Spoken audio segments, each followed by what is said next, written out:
Hi friends, welcome to my channel. So ఈరోజు ఈ వీడియోలో ఫార్మసీకి సంబంధించి మొత్తం ఎన్ని కోర్సులు ఉన్నాయి, అలానే ఒక్కో కోర్సు ఎన్ని ఇయర్స్ ఉంటుంది, ఇంకా మనకి ఫార్మసీలో ఏ కోర్స్ చేస్తే బాగుంటుంది, ఇంకా ఈ కోర్సులకు సంబంధించి మనకి కౌన్సిలింగ్ ఏ సైడ్లో స్టార్ట్ చేస్తామని చెప్పేసి డీటెయిల్గా తెలుసుకుందాం. సో మీరు ఎవరైనా మన ఛానల్ కొత్త చూసినట్లయితే సబ్స్క్రైబ్ చేసుకోండి. ఇలాంటి మరిన్ని అప్డేట్లు రెగ్యులర్ పోస్ట్ చేస్తూ ఉంటాను. సో ఇంకా డీటెయిల్గా వెళ్తే మనకి మొత్తం ఫార్మసీకి సంబంధించి 4 కోర్సులు అయితే ఉన్నాయన్నమాట. సో అవి ఏంటంటే D pharmacy, B pharmacy, pharm D, ఇంకా ఎం ఫార్మసీ అనమాట. అలానే ఇంకా కోర్సులకు సంబంధించి మనం ఫుల్ ఫామ్ చూసుకుంటే డి ఫార్మసీ అంటే diploma in pharmacy, B pharmacy అంటే bachelor of pharmacy, pharm D అంటే doctor of pharmacy, M pharmacy అంటే మాస్టర్ ఆఫ్ ఫార్మసీ అనమాట. ఇక్కడ చాలామంది ఫార్మ్ డి అలానే డి ఫార్మసీలో చాలామంది కన్ఫ్యూజ్ అయిపోతూ ఉంటారు. సో ఎలా అంటే రెండు నేమ్స్ కొంచెం సిమిలర్గా ఉంటాయి కాబట్టి సో రెండు ఒకటి అని చెప్పేసి చాలామంది కన్ఫ్యూజ్ అయిపోతూ ఉంటారు. కానీ డి ఫార్మ్ అలానే ఫార్మ్ డి చాలా డిఫరెంట్ కోర్సెస్ అనమాట. సో ఎలా అంటే డి ఫార్మ్ అంటే ఓన్లీ 2 years మాత్రమే ఉంటుంది, ఫార్మ్ డి అంటే 6 years కోర్స్ అనమాట. సింపుల్గా చెప్పాలంటే ఫార్మసీకి ముందర డి ఉంటే ఆ కోర్స్ వచ్చి మనకి 2 years ఉంటుంది, ఫార్మసీ తర్వాత డి ఉంటే ఆ కోర్స్ వచ్చి మనకి టోటల్ 6 years ఉంటుంది అనమాట. సో ఈ విషయం ఎవరు కూడా కన్ఫ్యూజ్ అవ్వద్దు. అలానే బి ఫార్మసీ అంటే మనకి 4 years కోర్స్ అనమాట. సో అది బి ఫార్మసీ అంటే మనకి బ్యాచిలర్ ఆఫ్ ఫార్మసీ. ఇంకా ఫైనల్గా చూసుకుంటే మనకి ఎం ఫార్మసీ ఉంటుంది. సో ఎం ఫార్మసీ అంటే మనకి మాస్టర్ ఆఫ్ ఫార్మసీ అనమాట. ఈ కోర్స్ కూడా మనకి 2 years ఉంటుంది. కానీ ఈ కోర్స్ మనం చేయాలంటే ఖచ్చితంగా మనైతే బి ఫార్మసీ క్వాలిఫై ఉండాలి. మనం బీ ఫార్మ్ క్వాలిఫై అయితేనే మనైతే ఇన్ఫార్మ్ చేయొచ్చు అనమాట. ఇంకా మన ఈ కోర్సులకు సంబంధించి ఏ కోర్సుకి ఏ క్వాలిఫికేషన్ చెప్పేసి డీటెయిల్గా తెలుసుకుందాం. సో ముందుగా డి ఫార్మ్ వచ్చేసి మనమైతే ఖచ్చితంగా ఇంటర్మీడియట్లో ఎంపీసీ అనేది బైపీసీ పాస్ అయి ఉండాలి. డి ఫార్మసీ అంటే డిప్లొమా ఇన్ ఫార్మసీకి మనకైతే ఎంసెట్ అవసరం లేదు. సో ఎవరైతే ఇంటర్మీడియట్లో ఎంపీసీ అని బైపీసీ క్వాలిఫై ఉంటారో సో మీరు ఎంసెట్ రాయకుండా డైరెక్ట్గా అయితే డిప్లొమా ఇన్ ఫార్మసీ నుంచి కౌన్సిలింగ్ మీరు అటెండ్ అవ్వచ్చు. ఈ కోర్సు వచ్చేసి మనకి ఓన్లీ 2 years మాత్రమే ఉంటుంది. ఇంకా బీ ఫార్మసీ కోర్సు గురించి చూసుకుంటే మనకి బీ ఫార్మసీలో సీట్ రావాలంటే ఖచ్చితంగా మనం ఎంసెట్ క్వాలిఫై ఉండాలి. సో ఎంసెట్ క్వాలిఫై కూడా మీరు జాయిన్ అవ్వాలంటే మేనేజ్మెంట్ కింద జాయిన్ అవ్వచ్చు. ఈ కోర్స్ వచ్చేసి మనకి టోటల్గా 4 years అయితే ఉంటుంది. ఎంపీసీ బైపీసీలో ఎవరితో క్వాలిఫై ఉంటారో మీరు డైరెక్ట్ ఎంసెట్ రాసి కోర్స్ అయితే జాయిన్ అవ్వచ్చు అనమాట. ఇంకా అలానే ఫార్మ్ డి గురించి చూసుకుంటే ఫార్మ్ డి అంటే డాక్టర్ ఆఫ్ ఫార్మసీ అనమాట. సో మళ్ళీ గుర్తుపెట్టుకోండి, డి ఫార్మసీ అంటే diploma in pharmacy, pharm D అంటే డాక్టర్ ఆఫ్ ఫార్మసీ అనమాట. సో ఈ ఫార్మ్ డి మనకు వచ్చేసి టోటల్గా 6 years అయితే ఉంటుంది. ఈ కోర్స్ చేయాలంటే మనకు ఖచ్చితంగా ఏపీలో ఎంసెట్ క్వాలిఫై ఉండాలి. సో ఎంసెట్లో మంచి ర్యాంక్ కూడా వచ్చి ఉండాలన్నమాట. సో ఎవరైతే ఏపీలో బైపీసీలో క్వాలిఫై ఉంటారో మీరైతే ఎంసెట్ రాసి క్వాలిఫై అంటే మీరైతే ఫార్మ్ డీకి అయితే అప్లై చేసుకోవచ్చు. ఇంకా ఎం ఫార్మసీ గురించి చూసుకుంటే మనకి ఎం ఫార్మసీ వచ్చి టోటల్ 2 years అయితే ఉంటుంది. మన ఈ కోర్సులో మనం జాయిన్ అవ్వాలంటే ఖచ్చితంగా మనమైతే బీ ఫార్మసీ క్వాలిఫై ఉండాలి. అంటే బీ ఫార్మసీ తర్వాత ఈ కోర్సు ఉంటుంది అనమాట. ఈ కోర్సును మనం ఇంకో రకంగా పీజీ కూడా అనొచ్చు అనమాట. బీ ఫార్మసీ తర్వాత మనం ఏపీలో పీజీ సెట్ అలానే జీపీఎట్ రాసి క్వాలిఫై అయితే మనం ఎం ఫార్మసీ డైరెక్ట్గా జాయిన్ అవ్వచ్చు అనమాట. ఇంకా ఈ 4 కోర్సులకి మనకి ఏ కోర్సు కౌన్సిలింగ్ అనేది ఏ సైడ్లో స్టార్ట్ చేస్తారో చూసుకుందాం. ముందుగా మనం డిప్లొమా ఇన్ ఫార్మసీ కోర్స్ చూసుకుంటే మన ఈ కోర్స్ కౌన్సిలింగ్ వచ్చేసి state board of technical education and training అని చెప్పేసి ఈ సైడ్ అయితే మనకి స్టార్ట్ అవుతుంది అనమాట. సో మీకు ఇక్కడ కనబడుతుంది కదా, మనకి ఈ సైడ్ అయితే మనకి స్టార్ట్ చేస్తారు. ఈ కోర్సుకు సంబంధించి మన కౌన్సిలింగ్ ఈరోజు స్టార్ట్ చేశారు. సో ఎవరైతే మాకు బీ ఫార్మసీ ఫార్మ్ డి వద్దు, మనకు జస్ట్ 2 years డిప్లొమా ఉంటే చాలని చెప్పేసి ఎవరైతే అనుకుంటారో మీరైతే కోర్స్ జాయిన్ అవ్వచ్చు అనమాట. సో దీనికి సంబంధించి మన కౌన్సిలింగ్ స్టార్ట్ చేశారు, మీరైతే అటెండ్ అవ్వచ్చు. ఇంకా నెక్స్ట్ బీ ఫార్మసీ చూసుకుంటే మనకి బీ ఫార్మసీ వచ్చేసి 4 years ఉంటుంది. మనకి కోర్స్ కౌన్సిలింగ్ వచ్చేసి మనకి ఏపీలో ఎపిసోడ్ సైడ్లో మనకి స్టార్ట్ చేస్తారు. ప్రెజెంట్ ఎంపీసీ స్ట్రీమ్ వాళ్ళకి ఇంజనీరింగ్ కోసం ఏ సైడ్లో అయితే కౌన్సిలింగ్ స్టార్ట్ చేస్తారు అదే సైడ్లో కూడా మనకి ఫార్మసీ సంబంధించి కౌన్సిలింగ్ స్టార్ట్ చేస్తారు.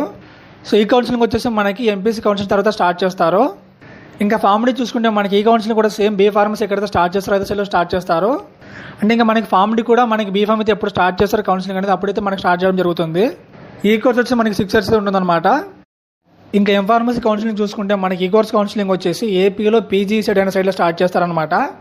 ఈ కోర్సుకు సంబంధించి ప్రెజెంట్ ఎవరైతే జీపీఎట్ క్వాలిఫై ఉంటారో వాళ్ళకైతే కౌన్సిలింగ్ స్టార్ట్ చేశారో వాళ్ళ తర్వాత అయితే ఏపీలో పీజీ సెట్ ఎగ్జామ్ అయితే ఎవరైతే రాశారో వాళ్ళకి సంబంధించి స్టార్ట్ చేస్తారనమాట.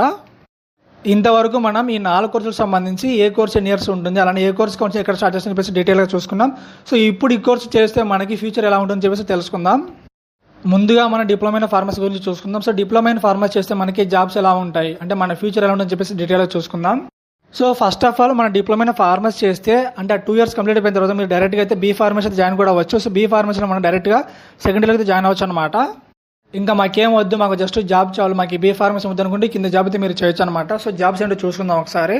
సో ఫస్ట్ ఆఫ్ ఆల్ మన జాబ్ చూసుకుంటే హాస్పిటల్ లేదంటే మెడికల్ షాప్ ఫార్మసిస్ట్, ఇంకా production executive, scientific officer, medical documentation లేదా medical transcriptionist, analytical chemist, pathological lab assistant, research and development officer, ఇంకా రీసెర్చ్ ఆఫీసర్ అనమాట. సో ఇవైతే మనకి డిప్లొమా ఇన్ ఫార్మసీ అయితే ఉంటాయన్నమాట. ఇంకా బీ ఫార్మసీ విషయానికి వస్తే మనకి బీ ఫార్మసీ చాలా అంటే చాలా పెద్ద బ్రాంచ్ అనమాట. సో మనకి చాలా జాబ్స్ అంటే మనకి ఫార్మసీకి సంబంధించి బీ ఫార్మసీ నుంచి ఉంటాయన్నమాట. ఒకసారి మనం ఫార్మసీకి సంబంధించి చూసుకుంటే డీటెయిల్గా చూసుకుంటే మనకి బీ ఫార్మ్ జాబ్ ఆపర్చునిటీ చూసుకుంటే ముందుగా చూసుకుంటే మనకి సేల్స్ ఉంటుంది అనమాట. సేల్స్ డిపార్ట్మెంట్ కింద మనం పనిచేసి అందులో మనం మార్కెటింగ్ లేదంటే product marketing, management, training, market research చెప్పేసి ఇలా ఉంటుంది. ఇది కాదనుకుంటే మనకైతే హాస్పిటల్ ఫార్మసిస్ట్ అనమాట. అంటే ఒక హాస్పిటల్ లేదంటే మెడికల్ షాప్లో అయితే మీరు ఫార్మసిస్ట్గా పనిచేయచ్చు. ఇవి కాకుండా మన గవర్నమెంట్ జాబ్ చూసుకుంటే drug inspector, hospital, government hospital pharmacist, HPSC, RRB ఉంటుందన్నమాట. సో ఆర్ఆర్బీ అంటే రైల్వే ఫార్మసిస్ట్ అనమాట. సో ఇంకా మన ఫార్మా ఇండస్ట్రీ చూసుకుంటే అందులో మనకి చాలా జాబ్స్ అయితే ఉంటాయన్నమాట. అందులో ఫస్ట్ చూసుకుంటే మనకి ప్రొడక్షన్ డిపార్ట్మెంట్లో మనకి క్యూసీ, క్యూఏ ఉంటుందన్నమాట. క్యూసీ, క్యూ అంటే మనకి క్వాలిటీ కంట్రోల్, క్వాలిటీ అష్యూరెన్స్ అనమాట. ఎవరైతే బీ ఫార్మసీ కంప్లీట్ చేస్తారో మీరైతే వెంటనే అయితే మీకైతే ఈ క్యూసీలో లేదంటే క్యూఏలో మీకు జాబ్ ఇచ్చే అవకాశం ఉంటుంది. అలానే మనం ఆర్ఎండి చూసుకుంటే మనకి ఆర్ఎండిలో ఏముందంటే మనకి ఫార్ములేషన్ అంటే drug formulation, drug discovery, analytical method development చెప్పేసి ఉంటుంది. సో ఇలా అయితే మనకి ఆర్ఎండీలో అయితే ఉంటుంది అనమాట. ఆర్ఎండి అంటే మనకి రీసెర్చ్ అండ్ డెవలప్మెంట్ అనమాట. సో ఇది కాకుండా మనకి బయోటెక్నాలజీ పరంగా చూసుకుంటే మనకి ప్రాసెసింగ్, అలానే జెనెటిక్ ఇంజనీరింగ్ చెప్పేసి మనకి ఫార్మసీలో జాబ్స్ ఉంటాయన్నమాట. సో ఇంకా మనం నెక్స్ట్ చూసుకుంటే మీరు ఫార్మసీ చేసిన కూడా మనకి ఫార్మసీ డిగ్రీ కాబట్టి సో ఫార్మసీ చేసిన కూడా మీరైతే గవర్నమెంట్ జాబ్స్కి అయితే అప్లై చేసుకోవచ్చు. అంటే సివిల్స్ కానీ, ఎస్ఎస్సీలో కానీ, సో మనకి ఏపీలో ఏపీపీఎస్ కానీ, తెలంగాణలో టీఎస్పీఎస్ కానీ, సో ఇలా ప్రతి జాబ్కి అయితే మీరు అప్లై చేసుకోవచ్చు. ఎందుకంటే మనకి బీ ఫార్మసీ అంటే ఒక డిగ్రీ అనమాట. బీ ఫార్మసీ చేస్తే మనకి డిగ్రీ వస్తుంది కాబట్టి సో మనం ఏపీపీఎస్ కానీ, సివిల్స్ కానీ ఇలా మన ఏజ్ గవర్నమెంట్ జాబ్ కానీ అప్లై చేసుకోవచ్చు అనమాట. బీ ఫార్మసీ చేసిన వాళ్ళకి ప్లస్ పాయింట్ ఏంటంటే సో వీళ్ళు ఓన్గా అయితే ఒక మెడికల్ షాప్ అయితే పెట్టుకోవచ్చు అనమాట. అంటే మనకి మెడికల్ షాప్ పెట్టుకునే పర్మిషన్ అయితే ఓన్లీ మనకి బీ ఫార్మసీ సర్టిఫికేట్ ఉంటేనే మనకైతే పర్మిషన్ ఇస్తారనమాట. కాబట్టి మీరు బీ ఫార్మసీ చేస్తే మీరే ఓన్గా అయితే ఒక మెడికల్ షాప్ పెట్టుకోవచ్చు. ఇంకా ఫార్మసీ విషయానికి వస్తే మనకి ఫార్మసీ టోటల్ 6 years కోర్స్ అనమాట. మనకి 6 years కంప్లీట్ అయిపోయిన తర్వాత మనకి జాబ్స్ ఎలా ఉంటాయంటే హెల్త్ కేర్ అంటే మనకి హాస్పిటల్ ఉండొచ్చు, హాస్పిటల్ మనకి క్లినికల్ ఫార్మసిస్ట్ అయితే ఉండొచ్చు, లేదంటే మీరే ఓన్గా ఒక క్లినిక్ అయితే పెట్టుకోవచ్చు అనమాట. ఇవే కాకుండా మనకి ఏమున్నాయంటే మనకి ఫార్మస్యూటికల్ ఇండస్ట్రీ చూసుకుంటే మనకి అందులో మనకి జాబ్ చూసుకుంటే న్యూ డ్రగ్ డెవలప్మెంట్ కింద ఉండొచ్చు, మనకి క్లినికల్ ఆపరేషన్ డిపార్ట్మెంట్లో ఉండొచ్చు, clinical data manager, medical information, medical advisor చెప్పేసి మనకైతే చాలా జాబ్స్ అయితే ఉన్నాయన్నమాట. ఇంకా ఇవే కాకుండా మనకి క్లినికల్ రీసెర్చ్ ఆర్గనైజేషన్ చూసుకుంటే clinical team leader, clinical research associate, clinical project manager చెప్పేసి మనకైతే చాలా జాబ్స్ అయితే ఉంటాయి. ఇంకా పబ్లిక్ హెల్త్ సెక్టర్లో చూసుకుంటే మనకి ఎలా జాబ్స్ ఉంటాయంటే మనకి పబ్లిక్ హెల్త్ సెక్టర్లో చూసుకుంటే కమ్యూనిటీ ఫార్మసిస్ట్ అనమాట. అంటే ఇది ఇండివిజువల్ అంటే చైన్ ఫార్మసిస్ట్ అయితే మనకు ఉంటుంది. ఇదే కాకుండా మనకి ప్రాజెక్ట్ లీడర్ అనమాట. అంటే ఇది నేషనల్ లేదంటే ఇంటర్నేషనల్ ఆర్గనైజేషన్ అయితే మనకు ఉంటుంది. సో ఇది కాకుండా మనకి రీసెర్చ్ అండ్ డెవలప్మెంట్లో చూసుకుంటే మనకి ఫార్మకో కైనటిక్ లేదంటే ఫార్మకో డైనమిక్స్ కింద అనలిస్ట్ కింద అయితే మన జాబ్ అయితే ఉంటుంది. ఇంకా మనకి లాస్ట్ చూసుకుంటే మనకి ఇన్సూరెన్స్ కంపెనీస్లో మనకి చూసుకుంటే ఒక మెడికల్ అడ్వైజర్ మీరు జాయిన్ అవచ్చు అనమాట.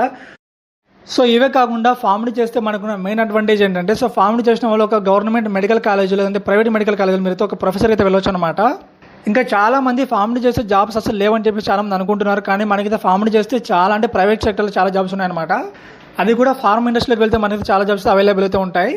ఒకవేళ మీలో ఎవరైనా ఫార్మడీ చేసిన వాళ్ళు ఉంటే నాకైతే ఇన్స్టాగ్రామ్లో మెసేజ్ చేయండి, మీకు ఏమైనా జాబ్స్ ఉంటే ఖచ్చితంగా రెఫర్ చేస్తాను.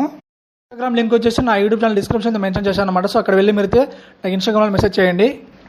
ఇంకా ఫైనల్గా ఎంఫార్మసీ గురించి చూసుకుంటే ఎంఫార్మసీ చేస్తే మనకి ఎలా ఉంటుందని చెప్పేసి చూసుకుందాం. ఎంఫార్మసీ అంటే మనకి మాస్టర్ ఆఫ్ ఫార్మసీ అనమాట. అంటే మనకి ఇది బీ ఫార్మసీ అయితే మనం చేయొచ్చు.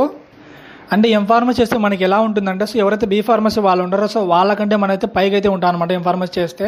సో మెయిన్గా మీరు ఎంఫార్మసీ చేస్తే మీరు ప్రైవేట్ లేదంటే గవర్నమెంట్ ఫార్మసీ కాలేజీలో మీరు ఒక ప్రొఫెసర్ అయితే వెళ్ళొచ్చు అనమాట. ఇంకా మనం ఇండస్ట్రీ పరంగా చూసుకుంటే ఎంఫార్మసీ చేస్తే మీరు ఒక ఆఫీసర్ లెవెల్ అయితే మనం జాయిన్ అవ్వచ్చు. అంటే మీరు ఎంఫార్మసీ చేస్తే బీ ఫార్మసీ చేసిన వాళ్ళు మీ కింద అసిస్టెంట్ అయితే ఉంటారనమాట. సేమ్ బీ ఫార్మసీ అయితే ఏ జాబ్స్ అయితే ఉన్నాయో అవే జాబ్స్ అంటే మనకి ఎంఫార్మసీ కూడా ఉంటాయన్నమాట. కానీ బీ ఫార్మసీ వాళ్ళకంటే ఒక లెవెల్ అయితే ఎక్కువ ఉంటుందన్నమాట. లైక్ మీరు ప్రొడక్షన్ మేనేజర్, ఇంకా మనం ప్రొడక్షన్ మేనేజర్ తర్వాత చూసుకుంటే medical representative, chemical pathologist, research scientist అని చెప్పేసి మనకైతే కొంచెం పెద్ద పెద్ద జాబ్స్ అయితే ఉంటాయన్నమాట. సో కానీ బీ ఫార్మసీ వాళ్ళకి ఎంఫార్మసీ వాళ్ళకి అయితే శాలరీస్ అయితే పెద్ద డిఫరెన్స్ అయితే ఉండదు. సో వాళ్ళకి వీళ్ళకి మహా అంటే ఒక 5K 6K అయితే డిఫరెన్స్ ఉంటుంది అనమాట. సో ఇలా అయితే ఎంఫార్మసీ సంబంధించి ఉంటుంది అనమాట. సో ఇది ఫ్రెండ్స్ ఫార్మసీ సంబంధించి కంప్లీట్ డీటెయిల్స్ అనమాట. సో ఇంకా మిస్ అయ్యింది కింద కామెంట్స్ ఉంటే వాటి గురించి డీటెయిల్స్ ఎక్స్ప్లెయిన్ చేస్తాను. సో